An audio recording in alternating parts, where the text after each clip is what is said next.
আমার বাচ্চাটা বড্ড ভোগে, ওর ইমিউনিটি খুব উইক, আপনি ইমিউনিটি ভালো করার ওষুধ লিখুন, বা কী খেলে আমার বাচ্চার ইমিউনিটি ভালো থাকবে। এটা একটা কমন কোয়েশ্চেন। আমাদের বুঝতে হবে যে আমাদের শরীরের অন্যান্য সিস্টেমের মধ্যেও ইমিউন সিস্টেমও গুড নিউট্রিশনের ওপরে নির্ভর।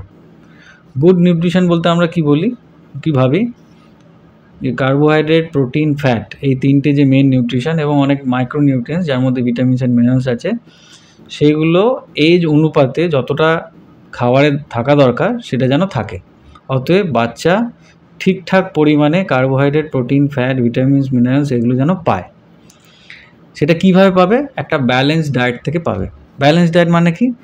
যে খাবারে কার্বোহাইড্রেট, প্রোটিন, ফ্যাট এবং ভিটামিন, মিনারেল যেটুকু বাচ্চার দরকার সেটুকু যেন পর্যাপ্ত পরিমাণে থাকে। এবং আমরা খুব ভাগ্যবান যে আমাদের যে খাবার, ইন্ডিয়ান যে রেসিপিস, ইন্ডিয়ান যে খাবার বা বাঙালি যে খাবার, খুবই ব্যালেন্সড। এর মধ্যে কার্বোহাইড্রেটও যেমন আছে, প্রোটিনও তেমন আছে। আমরা বাঙালিদের মধ্যে যেমন মাছ, মাংস, ডিম, চিকেন, মাটন এগুলো আছে। আবার যারা ভেজিটেরিয়ান তাদেরও একটা গুড সোর্স অফ প্রোটিন হচ্ছে মিল্ক অ্যান্ড লেন্টিলস, মানে ডাল। তো প্রোটিনের মাত্রাটাও ঠিক আছে, কার্বোহাইড্রেট মাত্রাও ঠিক আছে, এবং আমাদের যে রান্নাবান্নার যে তেল ইউজ হয় সেটা বাচ্চাদের জন্য জরুরি, অথবা ফ্যাটও আছে। আর আমাদের যে ভরপুর সম্ভার, এই এত ফ্রুটস অ্যান্ড ভেজিটেবলস, এক একটা সিজনে এক রকম ফ্রুটস পাওয়া যায়, এক একটা সিজনে এক রকম সবজি পাওয়া যায়। এই সবজি, ফল দিয়ে আমাদের যে এত রকম বিভিন্ন রকম টেস্টি রান্না, তার মধ্যে আপনি নুন, চিনি, তেল, মশলা যা দেওয়ার সব দিয়ে সুন্দর করে রান্না করে মজা করে বাচ্চাকে খাওয়ান।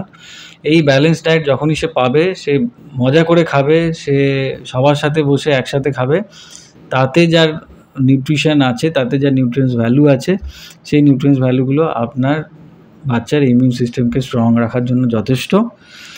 তাছাড়াও যেটা দরকার, খুব ভালো করে জল খাওয়া দরকার, রেস্ট নেওয়া দরকার, একটা ভালো লাইফস্টাইল হওয়া দরকার। Early to bed, early to rise, এগুলো খুব ইম্পর্ট্যান্ট। অনেক রাত অবধি মোবাইল দেখে যাচ্ছে, ঘুমোচ্ছেই না, শুচ্ছেই না, এগুলো ক্ষতিকারক। একটা ভালো লাইফস্টাইল মেনটেন করা, গুড নিউট্রিশন রাখা, ওয়েল হাইড্রেটেড থাকা, এবং রেস্ট নেওয়া, খুব বেশি স্ট্রেসফুল অ্যাক্টিভিটিতে না যাওয়া, এগুলো করলেই আপনার বাচ্চার ইমিউন সিস্টেম ভালো থাকবে, ডেভেলপ করবে, এবং আপনার কোনো সমস্যা হবে না। Thank you.